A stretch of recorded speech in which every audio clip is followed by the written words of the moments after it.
एक ऐसी कंपनी जो किसी वक्त पर नंबर 1 थी लेकिन आज दिवालिया हो चुकी है। क्या सच में इसके कंगाल होने के पीछे इसके मालिक का हाथ है? क्यों इसके प्रोडक्ट से लोगों का भरोसा खत्म हो गया? भारत में पहला रंगीन टीवी लाने वाली ये कंपनी क्यों ब्लैक एंड व्हाइट टीवी की तरह गायब हो गई?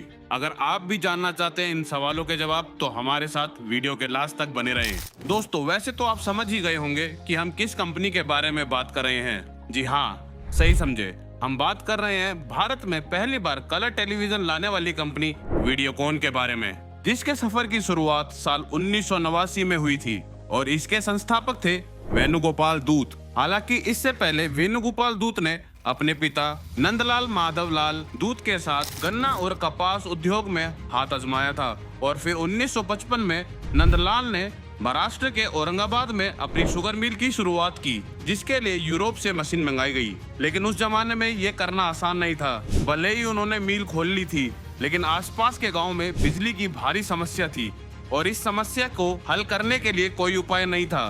लेकिन नंदलाल जी ने कुछ लोगों के साथ मिलकर महाराष्ट्र में पहली बार औद्योगिक क्रांति की शुरुआत करी और कई सालों की मेहनत के बाद आखिरकार वह कामयाब हुए, जिसके बाद नंदलाल जी को महाराष्ट्र के मराठावाड़ा में पायनियर ऑफ इंडस्ट्रियल एक्टिविटी का गौरव हासिल हुआ, क्योंकि ये नंदलाल ही थे जिन्होंने महाराष्ट्र को भारत में इंडस्ट्रियल हब बना दिया था। उनका शुगर केन प्रोसेसिंग का बिजनेस काफी अच्छा चलने लगा था, जिसके चलते दूत परिवार ने लाखों रुपए कमाए।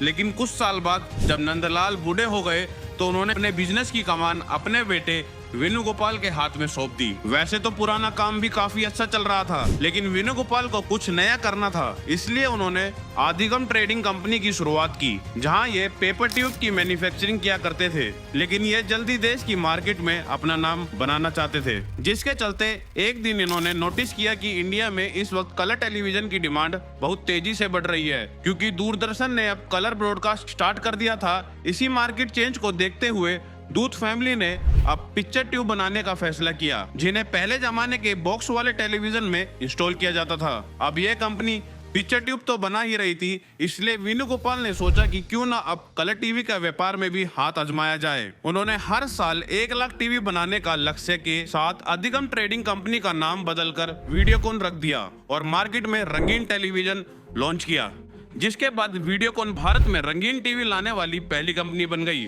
और इसके कारोबार के सितारे चमक गए। हालांकि इससे पहले अमीर लोग ही कलर टेलीविजन खरीदते थे, क्योंकि उस टाइम पर इंडिया में मोस्टली टीवी फॉरेन ब्रांड के ही सेल हो रहे थे, जिस वजह से उनका प्राइस काफी हाई था।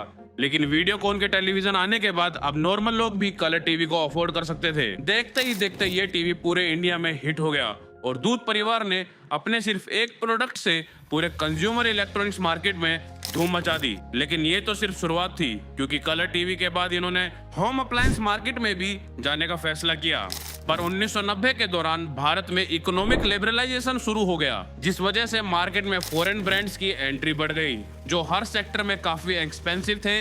बस इसी मौके का फायदा वीडियोकॉन ने उठाया और एक अफोर्डेबल इंडियन ब्रांड के रूप में कंपनी ने एयर कंडीशनर, रेफ्रिजरेटर और होम एंटरटेनमेंट से जुड़े कई प्रोडक्ट लॉन्च किए। सबसे पहले इन्होंने रेफ्रिजरेटर को मार्केट में उतारा, जहां ये कैबिनेटर और गोदरेज को टक्कर देना चाहते थे, इसलिए उन्होंने फ्रोस्ट फ्री और डायरेक्ट कूल रेफ्रिजरेटर लॉन्च किया, जो इंडियन क्लाइमेट के हिसाब से डिजाइन किए गए थे। साथ ही अफोर्डेबल प्राइसिंग और फाइनेंसिंग ऑप्शन भी दिए, ताकि मिडिल क्लास लोग भी इसे आसानी से खरीद सकें। इसके बाद दूत फैमिली ने वॉशिंग मशीन पर फोकस किया और अफोर्डेबल और ड्यूरेबल वॉशिंग मशीन लॉन्च की, जो लोगों की पहली पसंद बन गई। वॉशिंग मशीन के बाद वीडियोकॉन कंपनी ने एनर्जी इफिशिएंट एयर कंडीशनर भी बनाए। इसी दौरान इंडियन मार्केट में माइक्रोवेव ने एंट्री मारी, जिसका क्रेज अर्बन एरिया में काफी देखने को मिल रहा था और इसकी डिमांड को देखते हुए वीडियोकॉन ने कॉस्ट इफेक्टिव माइक्रोवेव भी लॉन्च किए, जिसने मार्केट में आते ही धूम मचा दी। ऐसा करते करते धीरे धीरे कंपनी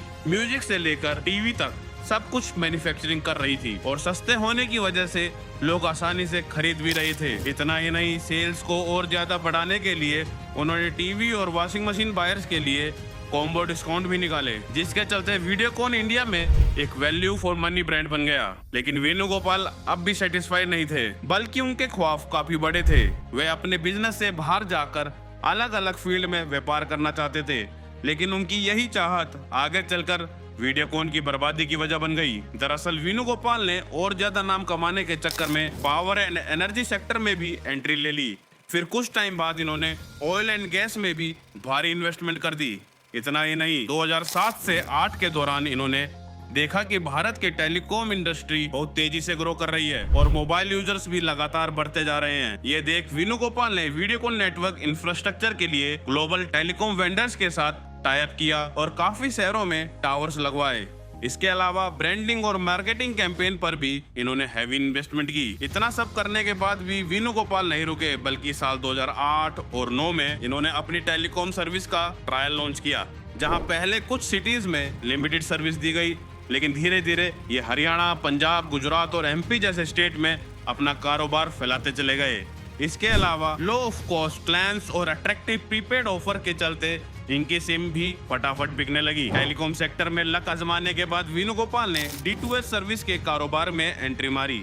इस बिजनेस को स्थापित करने के लिए उन्होंने बैंकों से कर्जा लिया, मगर यह बिजनेस उनके लिए सफल साबित नहीं हुआ। इसमें जितनी बड़ी इन्वेस्टमेंट लगी थी उस हिसाब से मुनाफा नहीं मिल रहा था। धीरे धीरे कंपनी घाटे में जाने लगी, लेकिन नए बिजनेस के न चलने के बावजूद वीडियोकॉन के इलेक्ट्रॉनिक्स प्रोडक्ट अब भी उनकी कमाई का बड़ा जरिया थे। मार्केट में बने रहने के लिए वीडियोकॉन ने अपने प्रोडक्ट्स को कम कीमत में कस्टमर के सामने पेश किया, जिसके बदौलत ये कंपनी कुछ समय तक मार्केट में टिकी रही। लेकिन अब ये कंपनी ग्राहकों के बीच अपनी पहचान खो चुकी थी, क्योंकि LG, सोनी और सैमसंग जैसी कंपनी ने इसे पीछे छोड़ दिया था और कंपनी लगातार कर्जे में डूबती जा रही थी। कंपनी को बचाने के लिए वेणुगोपाल ने बैंकों से करीब 22,000 करोड़ का कर्जा ले लिया और वह ब्याज भी ना दे सके। इसलिए SBI, ICICI जैसे बैंकों ने कंपनी को नॉन परफॉर्मिंग एसेट करार दिया। साल 2019 के आते आते बिजनेस पूरी तरह से कोलैप्स हो गया था। वहीं बात करें टेलीकॉम सेक्टर की, तो जब 2008 में 2G स्पेक्ट्रम का ऑक्शन हुआ तो